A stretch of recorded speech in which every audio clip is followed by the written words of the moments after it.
아멘. 저는 느헤미야 8장을 묵상할 때마다 항상 마음이 뭉클합니다. 말씀이 회복되는 그런 이야기가 잘 담겨져 있기 때문입니다.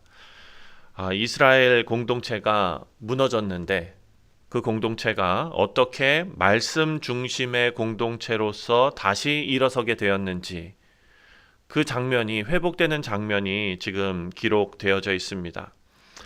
사랑하는 성도님들, 오늘 이 말씀 우리가 묵상하면서 하나님 앞에 우리의 삶도 말씀 앞에 다시 세워지게 하여 주옵소서 간절하게 기도하는 우리 모두 되기를 바랍니다.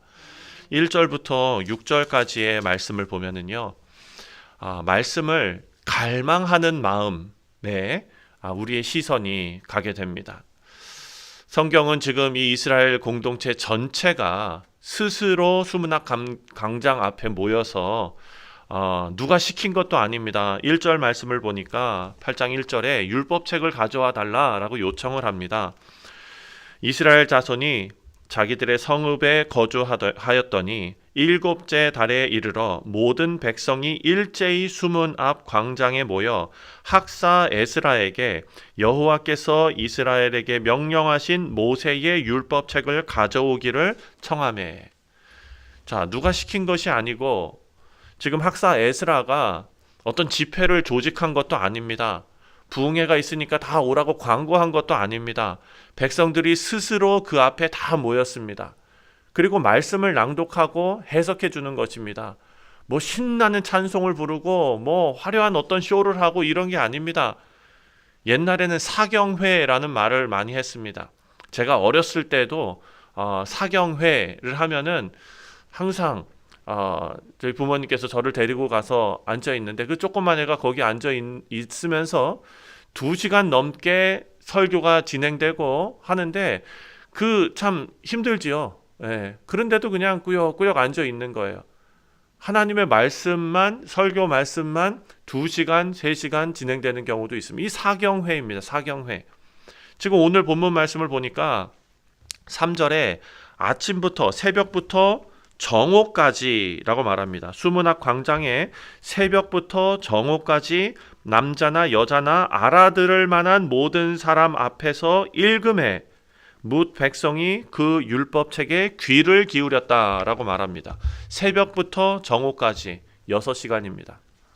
2시간도 아니고 3시간도 아니고 6시간을 그곳에서 하나님의 말씀을 낭독하고 그리고 그걸 해석해 주었다, 풀어 주었다랍니다. 그런데 더 놀라운 거는 백성들이 서서 말씀을 듣습니다.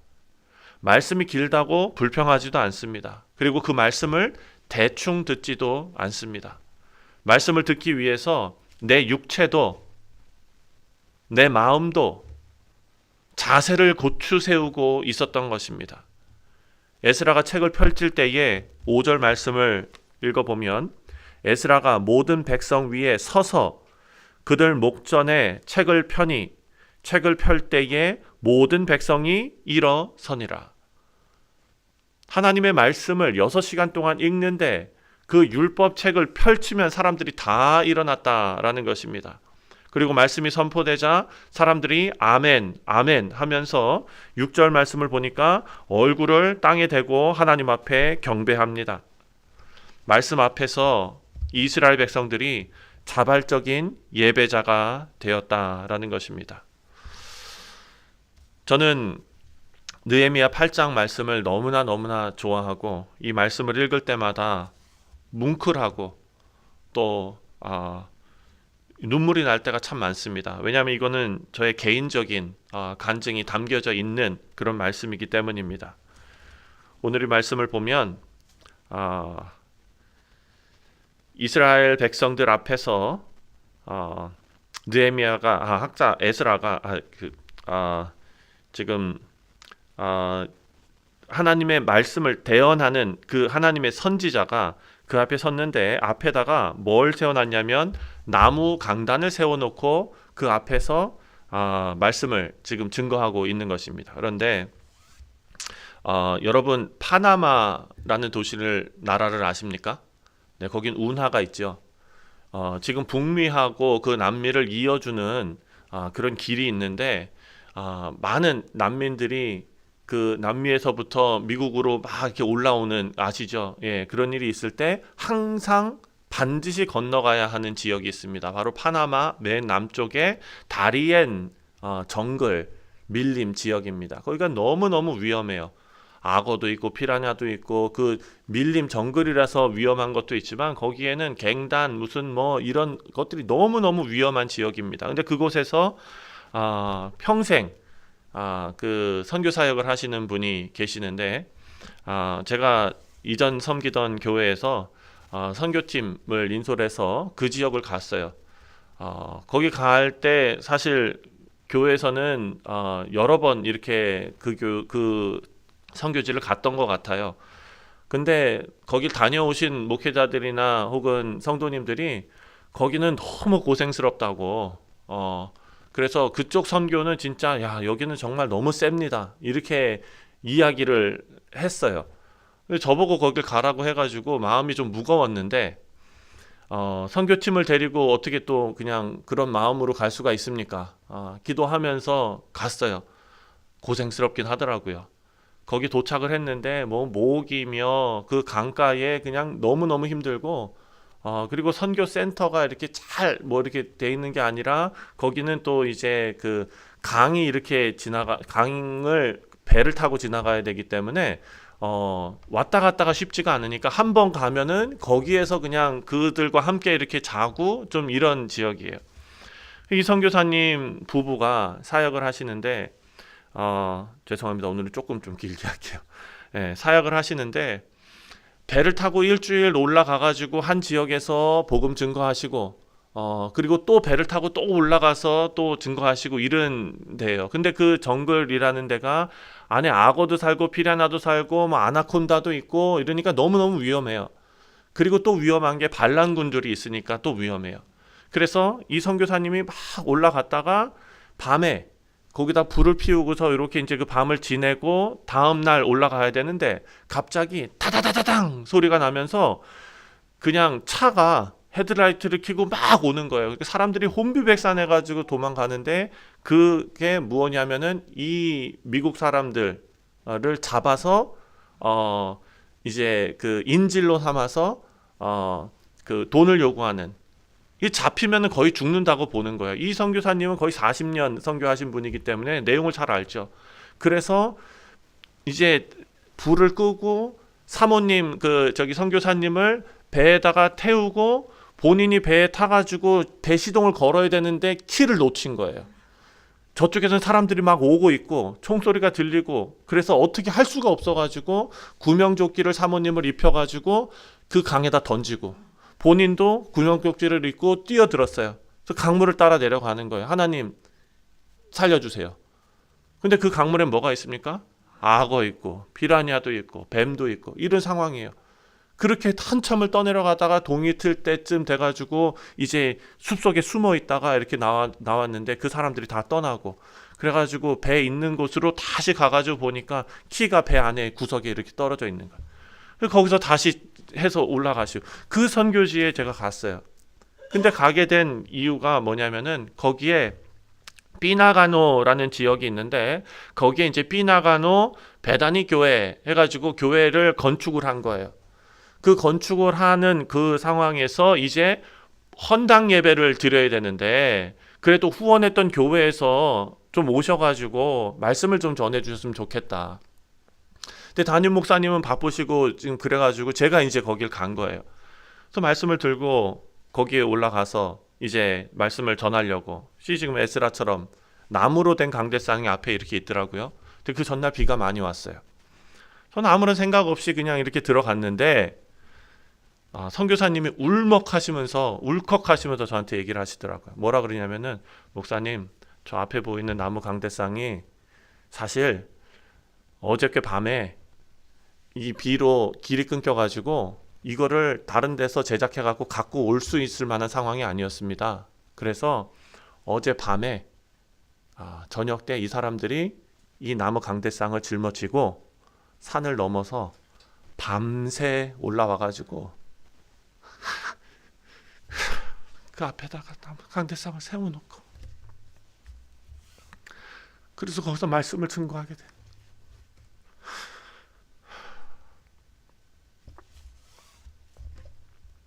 선교사님도 무릎 꿇고 앉아가지고 울고, 저도 그 앞에서 울고, 한국말로 설교를 하는데 옆에서 이제 스페니쉬로 통역을 하는 거예요. 그 듣기가 얼마나 힘들겠습니까? 이해하기도 힘들고, 한 명도 흐트러진 사람.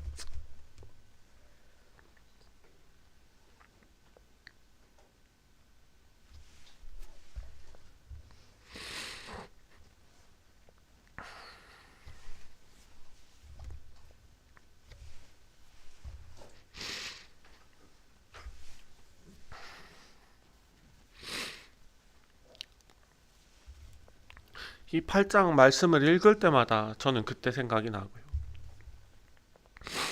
말씀을 대하는 우리의 자세를 자꾸 생각나게 하고요.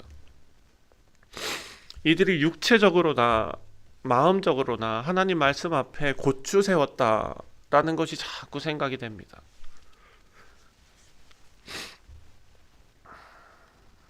사랑하는 성도님들, 우리가 매일 아침마다 말씀을 묵상하고 또 말씀이 홍수처럼 이렇게 넘쳐나는 이런 시대에 우리가 살고 있는데, 아이고 감사합니다. 네, 고맙습니다.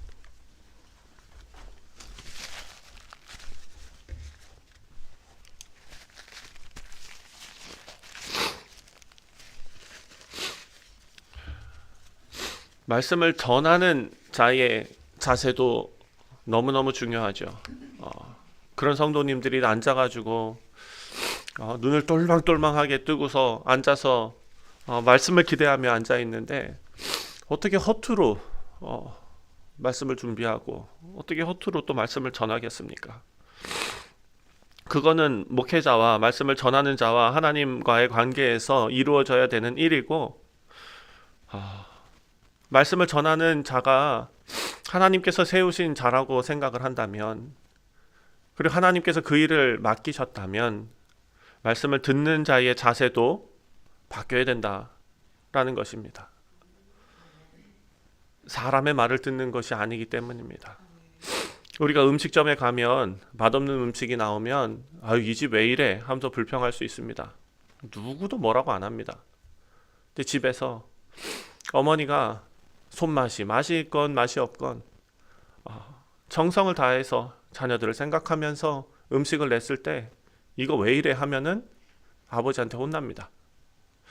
비슷한 이치 같습니다.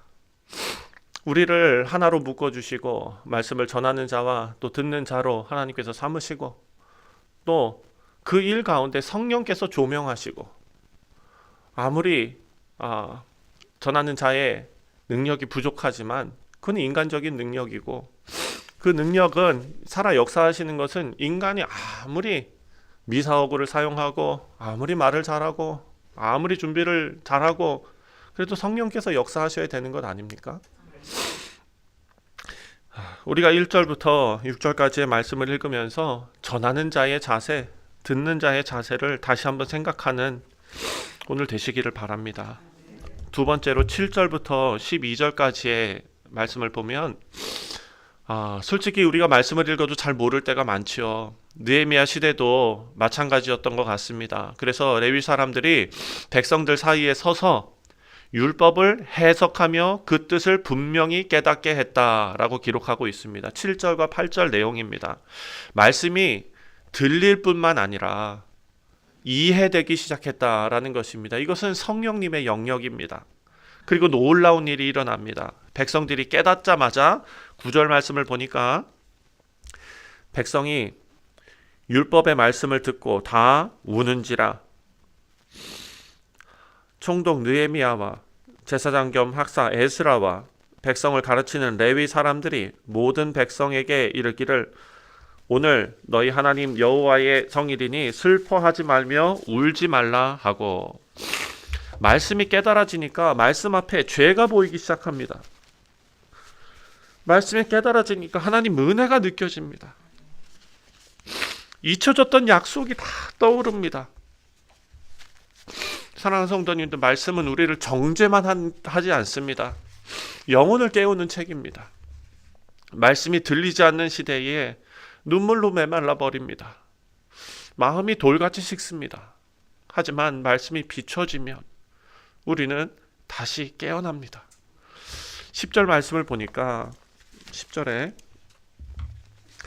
느헤미야가 또 그들에게 이르기를 너희는 가서 살찐 것을 먹고 단 것을 마시되 준비하지 못한 자에게는 나누어 주라. 이날은 주의 성일이니 근심하지 말라. 여호와로 인하여 기뻐하는 것이 너희의 힘이니라 하고. 아멘.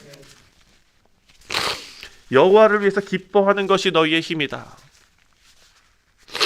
눈물을 부정하는 게 아닙니다. 오히려 눈물 속에서 하나님의 기쁨을 발견하라는 것입니다. 백성들이 다시 힘을 얻습니다. 말씀이 깨달아졌기 때문입니다. 12절에 모든 백성이 곧 가서 먹고 마시며 나누어 주고 크게 즐거워하니 이는 그들이 그 읽어 들려준 말을 밝히 알미라. 읽어 들려준 말이 어떻게 밝히 알게 되었을까? 어떻게 이렇게 깨닫게 되었을까? 성령의 역사하심이죠. 그렇게 깨닫게 되었을 때 이들이 기뻐하면서 돌아갑니다. 말씀이 이해되는 순간 영혼의 회복이 시작이 되었다라는 것입니다. 그리고 마지막으로 그렇게 은혜 받고 참 좋았다 하고 돌아가고 끝난 것이 아니라 13절 말씀을 보십시오. 13절에 이튿날 뭇 백성이 족장들과 제사장들과 레위 사람들이 율법의 말씀을 밝히 알고자 하여 학사 에스라에게 모여서 에스라한테 다시 모입니다. 말씀을 더 알고 싶은 마음이 생긴 것입니다. 여기서 더가 중요합니다. 우리가 하나님의 말씀의 그 맛을 알게 되면 더 깊이 알고 싶어집니다.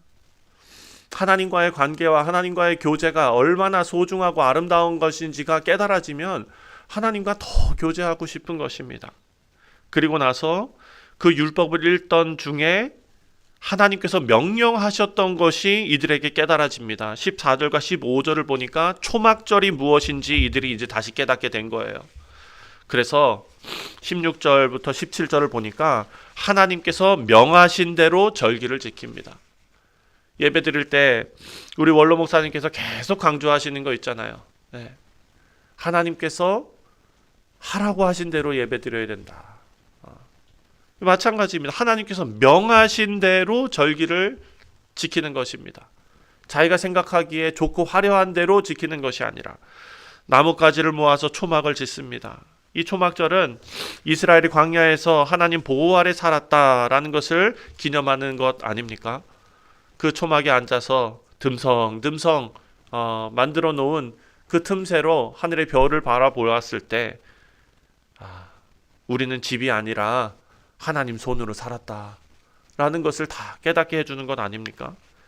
그래서 이 절기는 정착하는 것에 초점을 맞추는 것이 아니라 광야에서 저 듬성듬성한 지붕을 바라보면서 하나님을 우리는 의존해야 되고 의지해야 한다라는 것을 가르쳐주는 그런 절기입니다. 이것을 지켰다는 거예요. 그러니까 말씀을 행했다. 말씀이 깨달음을 주었을 때 그것을 살아냈다라는 것입니다. 마지막 18절을 보니까 에스라가 이제 날마다 하나님의 율법책을 낭독했다라고 기록해 놓고 있습니다.